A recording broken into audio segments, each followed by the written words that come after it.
Vamos a recibirla. El aplauso para Elena Estrada. ¡Bravo! Hola, Elena. Hola, Elena. Elena, ¿estás feliz Hola. por estar con nosotros o te estás riendo de los disparates que estamos haciendo desde que arrancó el programa? Ambas cosas se van potenciando. Elena, gracias por contactarnos con nosotros. Tú tenés un libro que se llama Dueña de tu dinero. Así es. ¿Y de qué trata así- el libro? Bueno, este es un tema, ¿no?, para acercar a las mujeres a todo lo que es el manejo económico. Por un lado está lo que es la educación financiera propiamente dicha, ¿no?, que es cómo invertir, cómo hacer un presupuesto, cómo hacer un flujo de fondos, pero previo a eso está la relación emocional que tenemos con la plata, si nos asusta a veces, si nos sentimos que estamos incapaces para manejarla o que nos faltan herramientas, cómo hablarlo dentro de la casa, ¿no? Un poco lo que decían ustedes al comienzo del programa. Bueno, y este libro va a esa parte previa a lo que es la educación financiera propiamente dicho, para acompañar y motivar a las mujeres a ampliar su autonomía económica. Bien. Yo no quiero llamarlo así, pero capaz que para hacerme entender. Pero para muchas personas el dinero es un tabú. A ver, yo diría que es una zona de poco confort más que un tabú, ¿no? Sobre todo para las mujeres, también para los varones, pero esto es como que está más acentuado en las mujeres. ¿Por qué? Porque si bien hoy por hoy hombres y mujeres tenemos los mismos derechos en la mayoría de los países, nuestra línea de partida es mucho más posterior, ¿no? Por ejemplo, en Argentina, las mujeres adultas tuvimos plenos derechos civiles recién en 1926. Antes de eso no podíamos tener una cuenta bancaria propia, no podíamos tener propiedades, ¿no? El capital familiar lo manejaba nuestro padre y después al casarse nuestro marido, salvo que enviudásemos, digamos, ahí teníamos quizás un gap de poder administrar lo propio. Entonces, de vuelta, si bien hoy por hoy sí tenemos los mismos derechos, tenemos menos trayectorias, menos modelos, menos educación financiera propiamente dicho, menos experiencia en el comercio, en negociar, en ponerle un valor económico a nuestro trabajo, a defenderlo, y por eso nos cuesta más. Bien, porque no, yo realmente al principio del programa cuando me leí la frase esa que me habían puesto, que a la mujer le cuesta más hablar, no lo entendía mucho. Digo, estamos hablando, uno dice 1920 y pico, pero es acá nomás. Digo, no estamos hablando. Exactamente. Es muy poco. Y qué disparate lo que acabas de decir, ¿no? Sí, que era claro. lo que sucedía. Y uno lo ve ahora a la distancia y dice, es una locura. Claro, ¿no? pero pasaba. Es como cuando te dicen, cuando la mujer no podía votar, por ejemplo. Era una locura. Exacto. Y por suerte mejoraron esas cosas. Obviamente que hay que mejorar muchas más, pero estamos en buen camino. Sí. Sí. Elena, hablaste de la autonomía económica en las mujeres y después hablabas de esto de que desde 1996, a partir de 1996 es que las mujeres en Argentina, y me imagino que eso sucede por lo menos en varios países, es que tienen pleno derecho financiero. ¿Cuál es la consecuencia directa de eso? O sea, digamos, que sea más tarde en el tiempo que la mujer logra esos derechos, ¿hace de alguna manera que le cueste más la autonomía económica hoy? ¿Eso es un poco lo que dice tu investigación? Sí, porque pensá que nosotras nos faltaron modelos, ¿no? Quizás algunas de las que están ahí sí tuvieron a mamás o abuelas, y hay casos particulares donde las mujeres tuvieron un rol protagónico en lo económico. Que además cuando somos chicos, la vivencia del rol protagónico quizás es que maneja como la caja chica, ¿no? Que se gasta en el día a día, pero no lo que son las grandes decisiones patrimoniales de una familia, como puede ser mudarse, comprarse un auto, cuál auto compro, etcétera. Entonces nos falta esa experiencia y sobre todo en lo que es en el comercio, ¿no? Es esto de ir a defender el valor de nuestro trabajo. A las emprendedoras les cuesta muchísimo más que a los emprendedores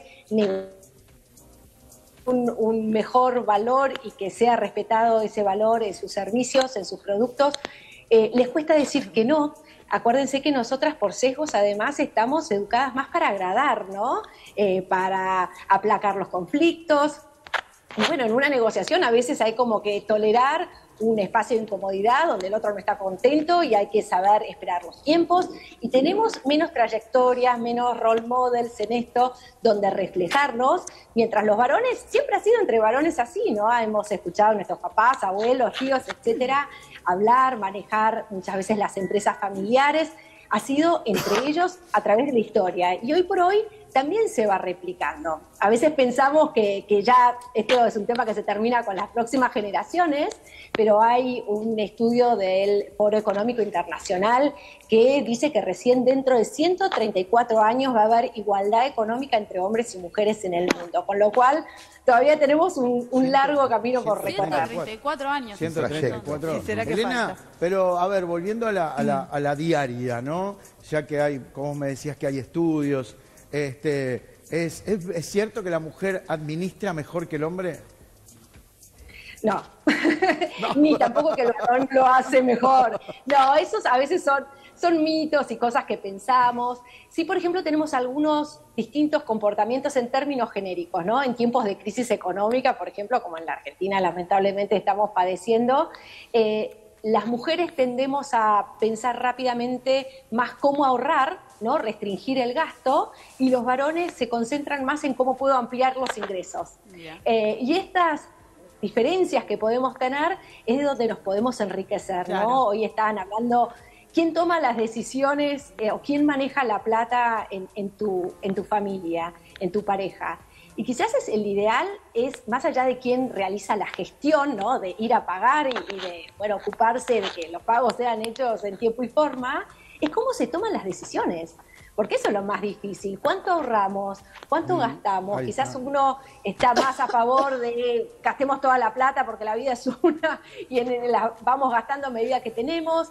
Quizás la otra persona es más de planificar a largo plazo, de pensar, ¿no? De cuando llegue la edad adulta de ellos o los estudios de los hijos más adelante, entonces ir haciendo un proceso de ahorro en el tiempo. Bueno, esas son las cosas de fondo a discutir, que son a veces las que nos pueden traer más discusiones dentro de la pareja. Elena, esa diferencia de enfoque que vos decís que se da como tendencia en el que los hombres buscan mayor ingreso y las mujeres buscan más el ahorro, ¿es parte de lo que condiciona que, por ejemplo, hayan estudios que marcan que a la mujer no le interesa ascender en su trabajo tan rápidamente? ¿O tiene unos tiempos más lentos en esa búsqueda del ascenso? Mira, en cuanto a ese gap aspiracional se llama, ¿no? Esa brecha en que las mujeres pareciera como que no se presentan cuando hay posibilidades de ascenso o en otras empresas y que significa una mayor responsabilidad. Creo que ahí lo que juega más es el síndrome del impostor, ¿no? Que de vuelta, hombres y mujeres lo tenemos, pero las mujeres lo tenemos más. Y tiene 3 características. A ver. La primera es la convicción de que no estoy lo suficientemente preparada o capacitada para el rol que estoy teniendo y mucho menos para otro más grande. La segunda es, alguien se va a dar cuenta, y el temor de, ¿no? Estoy improvisando, en realidad no sé lo que estoy haciendo, no soy suficientemente capaz, no tengo el mérito suficiente para estar donde estoy, y alguien se va a dar cuenta y lo vergonzoso que va a ser ese momento para mí, ¿no? Y entonces le temo, y cuando aparecen nuevos desafíos, más bien me guardo más que exponerme.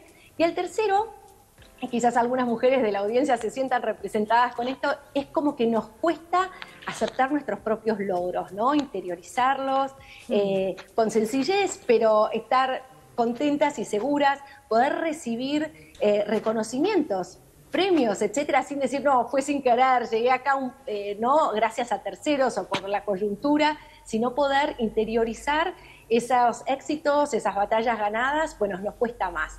Entonces, cuando aparecen estas nuevas oportunidades, ya te digo, desafíos nuevos, este síndrome del impostor se despierta más fuertemente y nos puede llevar a no querer exponernos con gente nueva, en una nueva situación, por este temor de no soy lo suficientemente buena.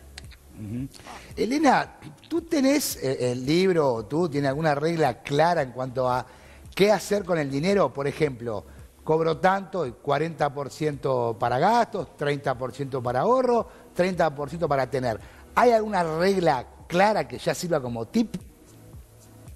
Mira, lo que pongo en mi libro, que es un poco la base filosófica de esto, es saber dónde estoy parada, ¿no? Porque lo mismo se aplica a las parejas. Bueno, quizás nosotros tenemos acuerdos, estaba escuchando, ¿no? A las panelistas decir, bueno, en mi casa hacemos así, en mi casa hacemos allá, pero tenemos que ver en función de la categoría jurídica que tiene nuestra unión, cómo son las obligaciones y derechos que parten de esa relación, ¿no? No es lo mismo estar casada civilmente que estar juntada, que tener una unión convivencial, si estar en Argentina, las distintas figuras, y por más que digamos cada uno tiene lo suyo y cumple lo suyo, bueno, pero ¿soy solidariamente responsable de las deudas del otro? Bueno, eso, más allá de los acuerdos que tengamos entre nosotras, tenemos que ver cuál es la figura. Por eso lo importante es saber dónde estoy parada, en qué tengo y qué no tengo, dónde están mis deudas y el potencial de crecer. Y en cuanto a estos tips de qué hacer con la plata, lo primero que sí es importante saber es cuánto tengo y cuánto debo, ¿no? Y entonces empezar a sentar en algún lugar, y este sería como el primer paso, puede ser en el celu, en un Excel, en un cuaderno, juntar en una caja los tickets, no importa, empezar como sea, a empezar a anotar cuáles son los gastos que tengo, cuáles son los ingresos que tengo, cuáles son fijos, cuáles son variables, y así es como la primera parte para hacer un presupuesto y después una planificación que me va a dar bienestar, ¿no? A veces asusta todo esto, sobre todo aquellos que no lo han hecho nunca, pero bueno, mi mensaje es, te va a dar muchísimo más paz que la incertidumbre que te da no saber dónde estás parada. Muy bien. Bien, Elena, una consulta. Recién hablabas del síndrome del impostor, que bueno, que no tiene sexo, que lo tienen ambos, hombres y mujeres, lo pueden tener ambos. Pero decías que las mujeres lo tenemos más. ¿Eso tiene que ver con haber vivido justamente tantos años bajo este régimen del machismo, digamos? ¿Como que nos avergüenza todo un poco más, merecer esos logros? Mira, yo creo que más allá de lo inconsciente, ¿no? Las mujeres tenemos como más no. Y te doy un caso. En las filarmónicas de Estados Unidos había un 5% de participación de músicas mujeres, ¿no? En las orquestas. Y decidieron para las audiciones poner una cortina negra y hacerles sacar los zapatos a aquellos que fueran a audicionar para participar, cosa que desde el jurado no supieran quién estaba tocando el instrumento, que pensá que gente que ama la música, que tiene el oído hiperafinado, ¿no? Y con solo esa medida, la participación de mujeres subió del 5 al 35%. Wow. Con solo esa medida, todos tenemos esos sesgos inconscientes. Entonces acá la lección es, hay aquel 30% de mujeres que sus profesores le dijeron estás lista, que se sintieron preparadas y con suficiente mérito objetivo para estar ahí y que lo tenían, bajo su punto de vista, un jurado objetivo les dijo que no. Y esto no solamente pasa en las filarmónicas, sino en todos los ámbitos de nuestra vida. Las mujeres tenemos muchos más no.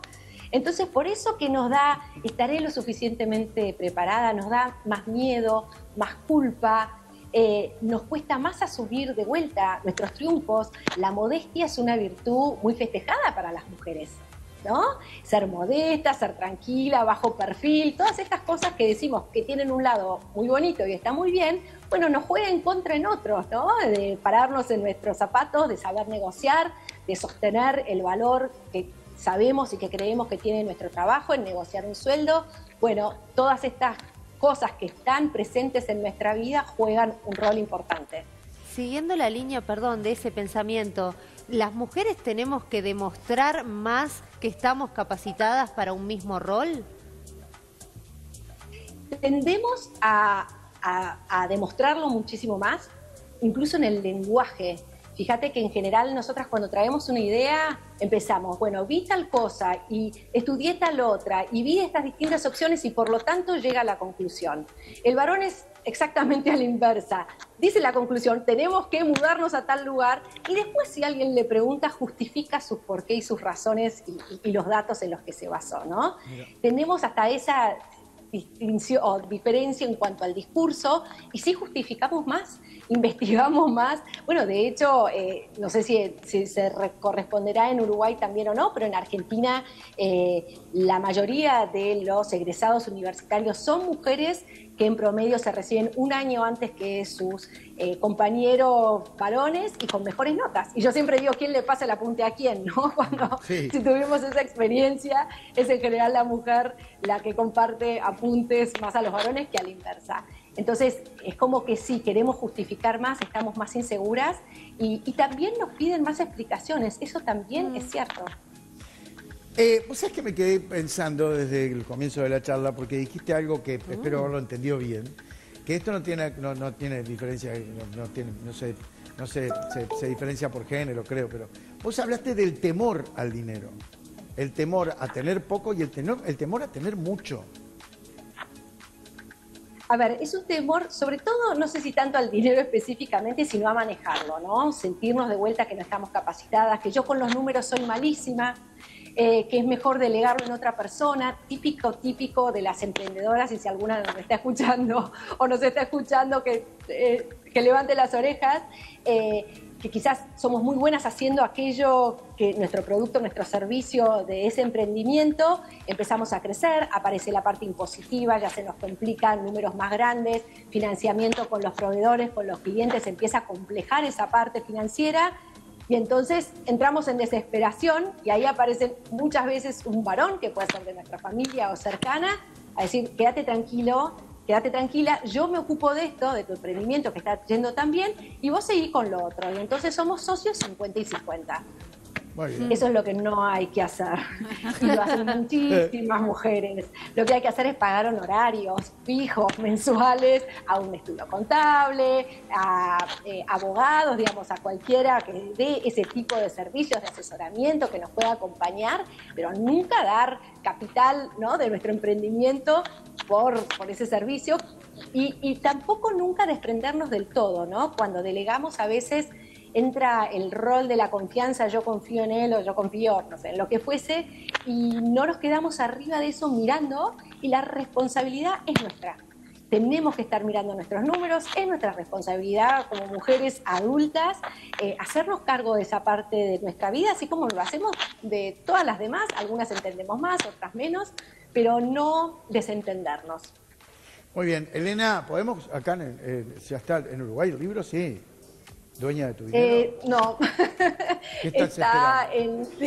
No está físicamente todavía, ojalá que llegue pronto, pero sí está por las plataformas del libro, el típico Baja Libro, Amazon, temática, digamos, Google Play creo que también está en distintas, es fácil, y cualquier cosa me escriben, soy muy fácil de encontrar en las redes sociales también, y vemos alguna manera de solucionarlo. Muy bien. Elena, gracias.